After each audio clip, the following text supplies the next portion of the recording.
Welcome everyone.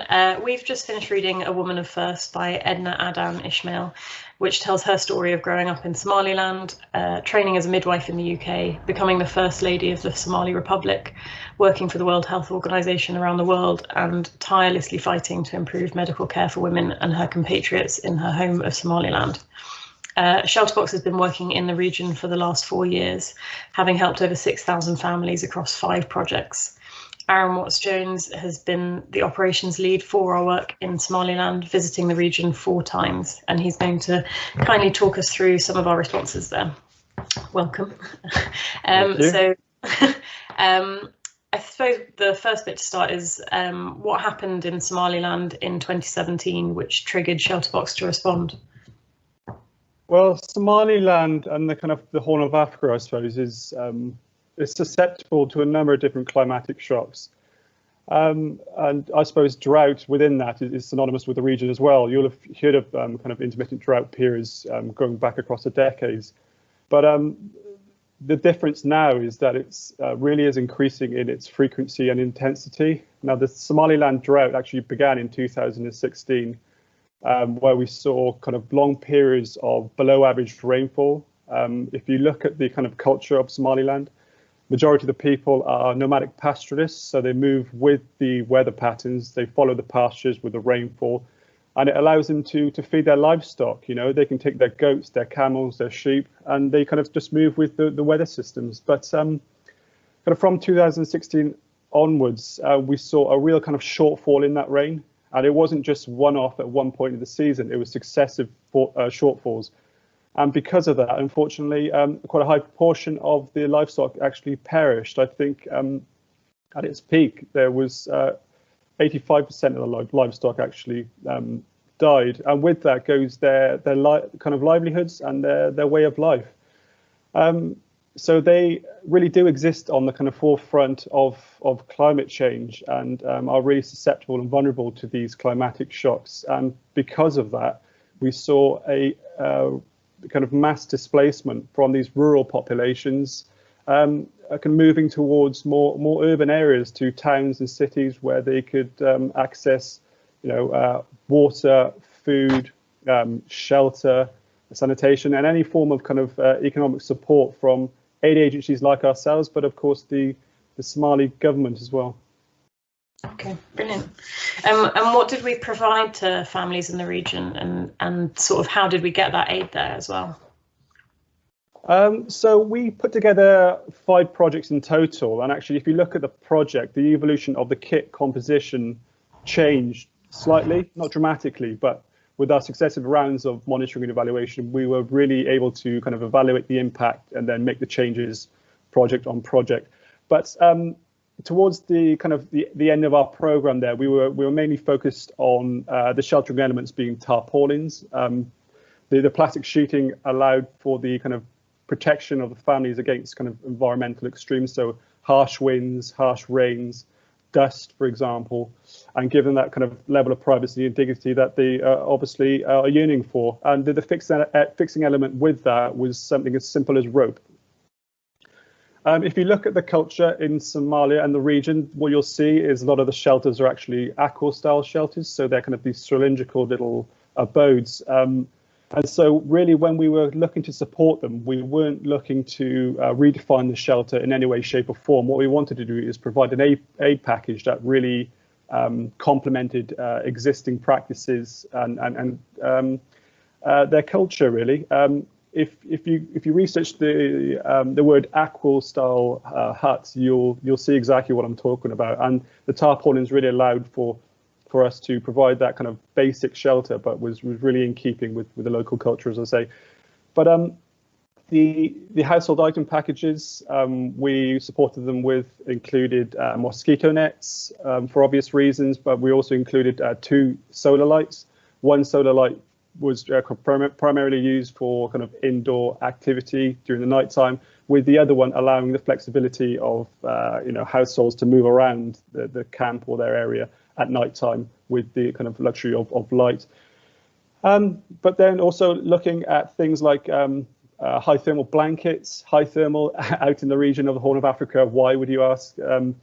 Because with these kind of semi-arid locations in the world, okay, the midday temperatures are incredibly hot, but you fast forward 12 hours in the middle of the night when it can be incredibly cold, and that the kind of level of temperature can really impact the health of the displaced communities. But we're also looking at we supplied them with ground mats as well, and in order to promote and encourage safe water management, we supported them with water carriers and water filtration units as well.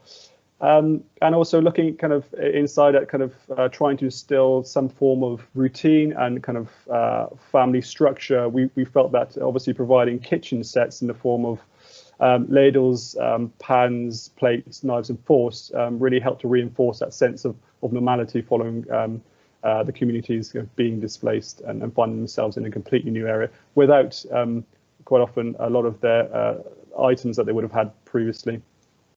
So how did we get the aid to them? We actually partnered with an organisation called ActionAid because it's an ongoing, what we call protracted response. Obviously, ShelterBox weren't able to sustain a presence there for a number of years. So we sought the support of ActionAid, where we worked with them to get the aid to the families that really needed it. Brilliant, thank you.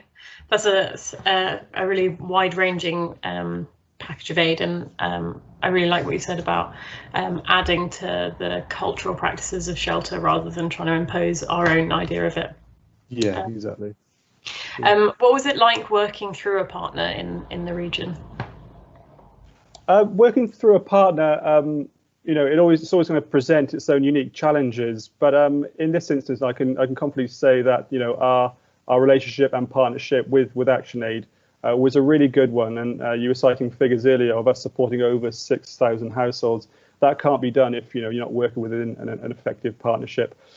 But having said that, we were able to gain some form of access to Somaliland. So I deployed there 4 times. We are primarily based out of Hargeisa, the capital city there. But as the kind of projects went on and we understood the risk environment a little bit more, we kind of acclimatized ourselves to that and actually ventured out a bit further to the distribution sites. So you're looking from project 3, 4 and 5, we're actually in amongst the distributions and supporting with the day of distributions, making sure that the right aid gets to the right people in an orderly and dignified way. So we're fortunate in that respect to kind of have that level of accountability that we can take control and support the distribution and obviously report back on how things are doing. But important within that is kind of identifying areas of improvement, and we saw kind of consistent gains in improvement as the projects went on, and we hope that we went some way into building and supporting the capacity of our partner ActionAid as they did for us, because of course we learned a great deal from them as well. Amazing. Sounds like a really fruitful relationship. Do we know how successful our aid was for the families that we helped? Yeah, so following every project, we put together a monitoring and evaluation framework, and within that we roll out a survey called the Post-Distribution Monitoring Survey, and that really allows us to gain feedback directly from the beneficiaries themselves. And as part of that, it allows us to kind of improve on our aid package and our approach to distributions project on project. We've recently conducted a Somaliland review, and the kind of in relation to this question, I think the most popular aid items consistently were the likes of the tarpaulins, for obvious reasons, giving them that security from the surrounding environment.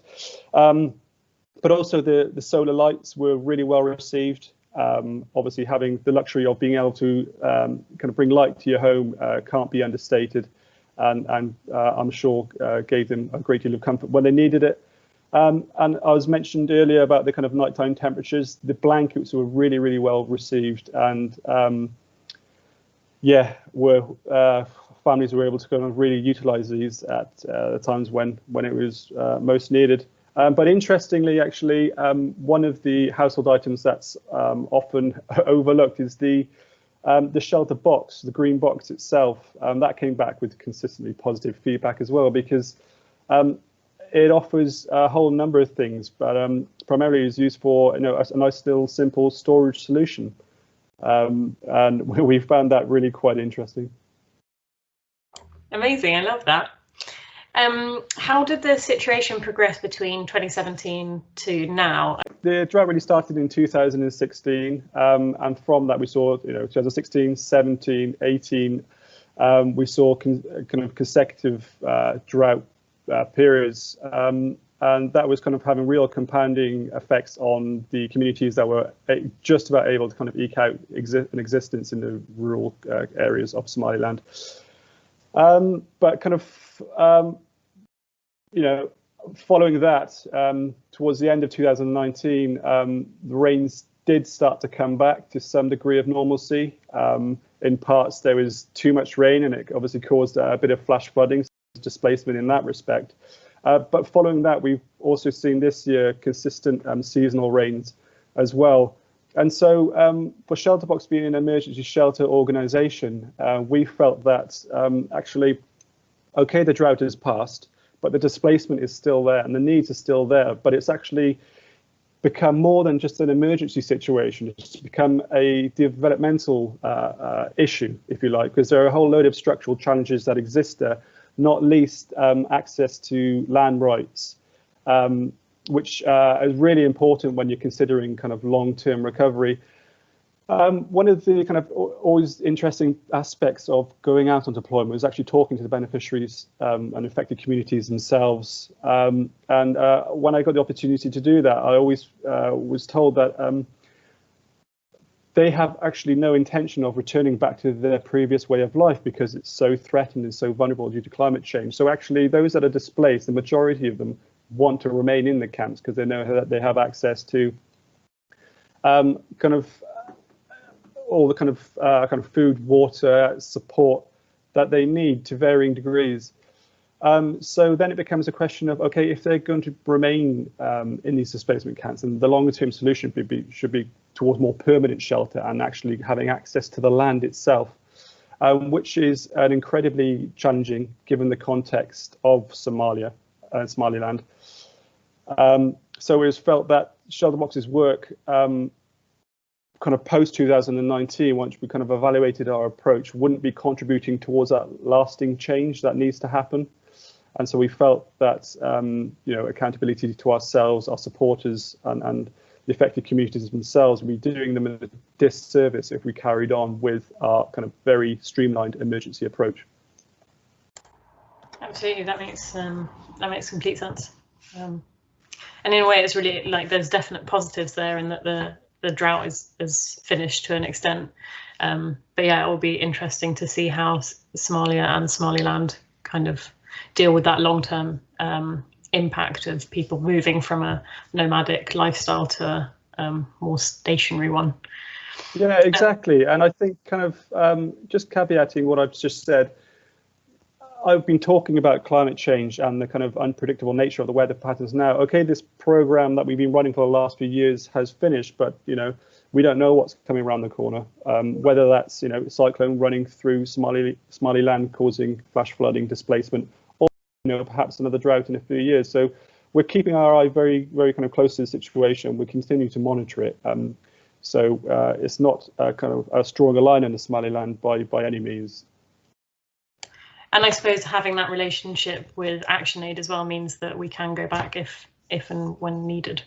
Exactly that, yeah. Yeah. Is there one story, either from your deployments or from like monitoring the situation, that sums up our work in Somaliland to you? For me, as I mentioned, one of the most important things for me when I deploy to Somaliland is having kind of that access to the affected community and being able to, through an interpreter, obviously, having that one-to-one conversation with the affected community. And some of the stories that you hear from them are truly quite harrowing, but it was always kind of, I suppose, there was always a sense of hope within the tone of their voice and kind of what they said. Okay, their livelihoods and previous existence has been completely undermined, and they're having to find new ways to live and approach things. But they were hopeful that being closer to kind of urban centres, they might find kind of some form of informal work, having access to kind of free schooling for their children will hopefully provide them with better prospects. So yeah, really quite a tragic situation, but one I think underlined with hope and absolute resiliency. And I think ShelterBox has definitely gone some way into kind of supporting that mindset, and hopefully will help them kind of bounce back. Brilliant. And that ties nicely in with the book A Woman of First as well, because Edna's life is definitely one of many trials and tribulations, but I suppose education and that sense of hope is sort of the driving force for her throughout. Yeah. Brilliant. Thank you so much for telling us everything about our work in Somaliland. We really appreciate it, and have a lovely day. Thank you very much. Great chatting. All the best. Bye bye.